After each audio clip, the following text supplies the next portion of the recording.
Russia को boycott करो, हम सैंक्शंस लगाते हैं, रशिया के पास पैसे नहीं होने चाहिए, अगर पैसे होंगे लड़ेगा, अगर नहीं होंगे वो सीज़फायर की तरफ जाएगा।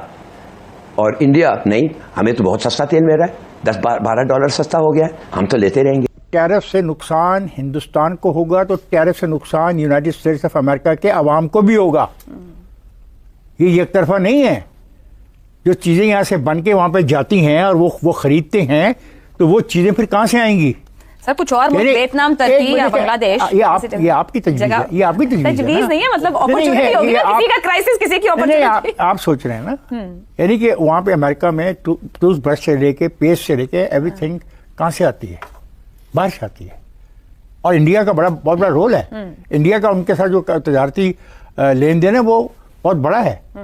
अगर आप इंडिया के ऊपर दबाव डालते हैं और उसके जो चीज़ों की प्राइसेस को इस काबिल नहीं रहने देते कि वो अमेरिकन खरीद सकें, तो खुद अमेरिकन क्या करेंगे फिर?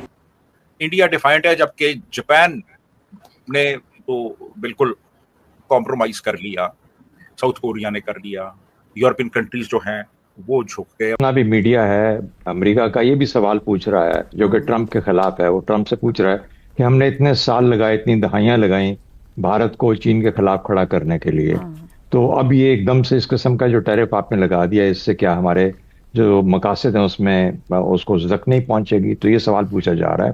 0.5% अपना तेल रूस से खरीदता था हिंदुस्तान, और किसी को कोई परवाही नहीं था, ना रूस को था ना अमेरिका को था। हमारा 35% तेल अब रूस से आ रहा है। हम सस्ता तेल एंड रेडिली अवेलेबल, और वो तेल जो है हम रिफाइन करते हैं हिंदुस्तान में, और हिंदुस्तान से फिर वो तेल को हम एक्सपोर्ट करते हैं at a profit. Huge economic dividend for India. सवाल ही नहीं पैदा हो सकता है कि हम नहीं मानते आपकी बात, हम तेल लेते जाएंगे रूस के साथ। रूस से तेल नहीं लेते? बिल्कुल नहीं। क्या अमेरिका रूस से तेल नहीं लेता? So it's not so simple कि हम इसको इस तरह से सिंप्लीफाई करके बात कर लें। इस वेरी ये बड़ी खेल कोई और है, बड़ी गेम हो रही है इस खिते के अंदर, और देखना है कि हिंदुस्तान के ऊपर ये दबाव जो जा रहा है, इसके नताइज पूरे खिते में क्या होंगे? और देखो, इंटरनेशनल प्लेयर्स के साथ ना नहीं खेलो, आप नहीं खेल सकते बड़ा। अपने अंदर रहते हुए डोमेन के काम किया करो, ज्यादा फनकार बनने की कोशिश नहीं किया करो। ये पाकिस्तानी अवाम है, इन पे जितना टैक्स थोपना है थोप दो। मल्टीनेशनल से पंगा नहीं लो, वो अपना काम करवा के छोड़ेंगे। आप उस्ताद नहीं हो बाबू, आप लोग वलीमों पे चमचे कांटे चुराने वाली पब्लिक हो। वो साईं पूरा मेला लूट के चले गए हैं, आपको पता ही नहीं है। क्योंकि अमेरिका खुद फर्टिलाइजर और यूरेनियम रशिया से इंपोर्ट कर रहा है, अमेरिका खुद। तो अगर इंडिया ऑयल इंपोर्ट कर रहा है रशिया से, तो उस पे फिर क्यों एतराज है? तो अब देखिए, इंडिया जो है वो ब्रिक्स जो है ना, उसमें अपने आप को जरा ज्यादा अभी उसने एक्टिव कर लिया है। अभी जो ब्राजीलियन प्रेसिडेंट हैं वो भी ब्रिक्स में शामिल हैं, उनके साथ प्राइम मिनिस्टर मोदी की बात हुई है, और वो इंडिया का भी दौरा करेंगे मोस्ट प्रोबेबली नेक्स्ट ईयर के शुरू में। इसी तरह अजीत डोवल जो हैं, उन्होंने 7 अगस्त को प्रेसिडेंट पुतिन से मॉस्को में मुलाकात की है, और इसी महीने के एंड में जयशंकर जो हैं वो भी रशिया जा रहे हैं। प्राइम मिनिस्टर मोदी जो हैं उन्होंने भी मुलाकात करनी है चाइनीज प्रेसिडेंट के साथ। ये एससीओ का जो समिट हो रहा है उसमें by the end of this month.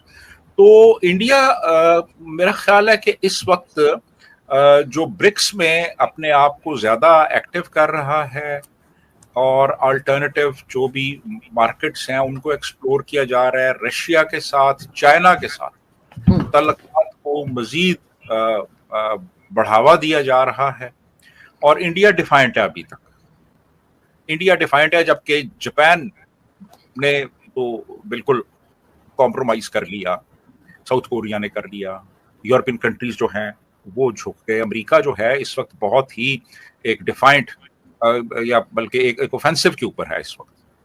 तो अब इन हालात में आप खुद देखें ना कि 132 अरब डॉलर का ट्रेड वॉल्यूम है इंडिया और अमेरिका का, और इसका जो इकोनॉमिक फॉल आउट है वो 20 से 20 to 30 बिलियन डॉलर्स का हो सकता है, इंडिया को नुकसान हो सकता है इसका।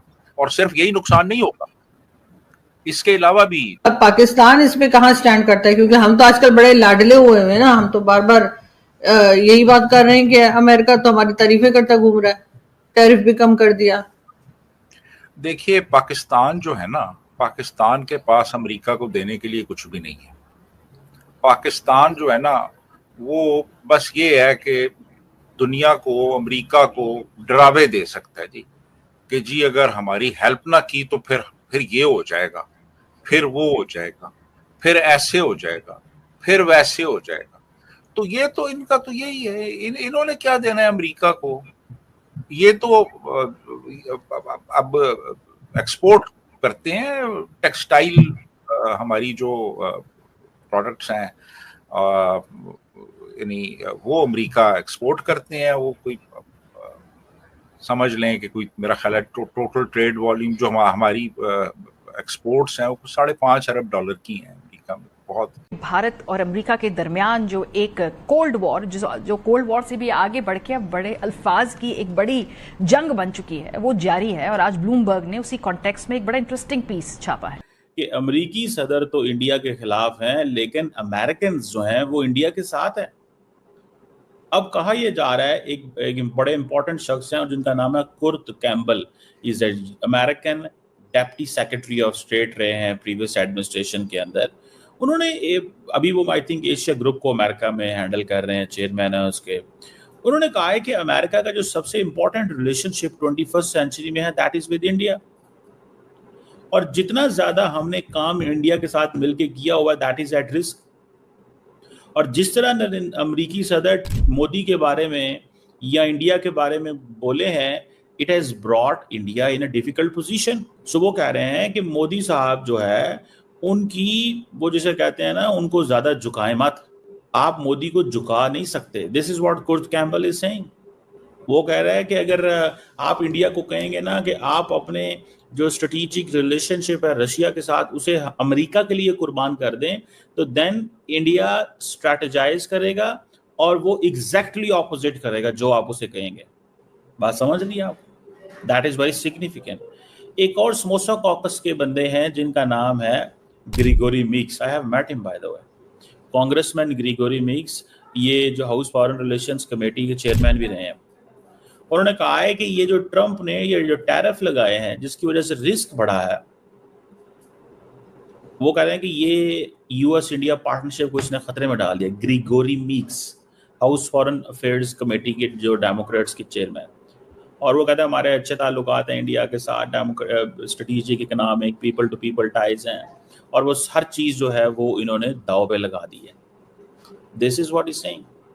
अच्छा, by the way, US State Department के अंदर भी कल सवाल, जब उन्होंने सवाल पूछे तो स्टेट डिपार्टमेंट ने कहा कि जी इंडिया हमारा स्ट्रेटेजिक पार्टनर है। मैं वैसे एक जो चीज़ मैंने नोट की है वो ये है कि जो डेमोक्रेटिक लीडरशिप है वो जारी बात है ट्रम्प के खिलाफ है कि तुम हमारे इंडिया से जो हमने मेहनत की थी। देखिए, डेमोक्रेट से अगर आप पूछे ना आज कि जो इंडिया के साथ उन्होंने मेहनत की थी वो ताल्लुकात तो सारे ख़राब कर दिए इन्होंने, वो ताल्लुकात तो सारे ख़राब कर दिए इन्होंने। समझ रहे हैं जनाब? ताल्लुकात तो ख़राब कर दिए हैं। सो ये चीज़ जो है वो सामने नज़र आ रही है कि अमेरिकी सदर तो इंडिया के खिलाफ हैं, लेकिन अमेरिकन जो हैं वो इंडिया के साथ हैं। जो सारा टैरिफ का इस्तेमाल कर रहा है ना, ये आखिर में आके डोनाल्ड ट्रंप को बैकफुट पे जाना पड़ेगा। South Korea, Japan, European countries तो झुक गए हैं अमेरिका के सामने, लेकिन इंडिया अभी तक डिफाइंट है। आप मोदी को झुका नहीं सकते। This is what Kurt Campbell is saying. Democrats को प्रॉब्लम ये आ रहा है कि ये ताल्लुकात इन्होंने हमारे खराब कर दिए, लेकिन क्या होगा, that is a question. American congressman या अमेरिकन लीडर्स इंडिया के साथ खड़े हो रहे हैं आज। उसकी वजह यह है कि डेमोक्रेट्स को यह है कि हमने बहुत कुछ सेक्रीफाइस किया है इंडिया का बिहेवियर बदलने के लिए। खासतौर पे ये जो कुर्ट कैम्बल की बात है कि भाई अगर आप इंडिया को कहो ना गो राइट तो वो लेफ्ट जाएंगे, इंडिया कहोगे ना गो लेफ्ट तो वो राइट जाएंगे। आप you can not dictate India, this is what this saying. So वो कह रहे हैं कि यू कीप गिविंग इंडिया, ये डेमोक्रेट्स का वर्जन है, आप इंडिया को देते जाओ देते जाओ देते जाओ कि इंडिया आपके पास आता जाए। और आप वो दूसरा उनको ये है कि आप मोदी को आप घुटनों पे नहीं झुका सकोगे, इट इज़ नॉट पॉसिबल। ये it is not something which is you know, वो सर्वाइवेबिलिटी नहीं है इसके अंदर, इसके अंदर सर्वाइवेबिलिटी नहीं है, इसको ज़हन में रखिएगा, इसके अंदर सर्वाइवेबिलिटी नहीं है। बहरहाल मुझे ऐसे ज़ाती तौर पे ये लग रहा है कि अमेरिका की जो 21वीं सदी का जो सबसे जिसको सबसे ज़्यादा इंपॉर्टेंट रिलेशनशिप कहते थे, which is India, it is a problem, ये प्रॉब्लम बन गया। ये ऐसे नहीं है कि ये प्रॉब्लम नहीं अब होगा, ये इसमें इशू आ गया, और इशू इसमें ये आया कि अब ट्रस्ट डेफिसिट आ गया, और इंडियन जो है ना वो at home what they are thinking, जब वो अमेरिका के साथ दोबारा टेबल पे बैठेंगे तो रिपब्लिकन्स थोड़े टफ हैं, वो तो अपनी बात करेंगे जो उन्होंने करनी है। देखें, एक मैं आपको बात बताऊं, अगर रिपब्लिकन दोबारा अगले 4 साल इलेक्ट हो गए, जो कि मुझे खदशा है कि वो हो जाएंगे, इन काइंड ऑफ क्या नाम है उसका, मार्को रूबियो या जेडी वैंस, तो ये they are not like Trump.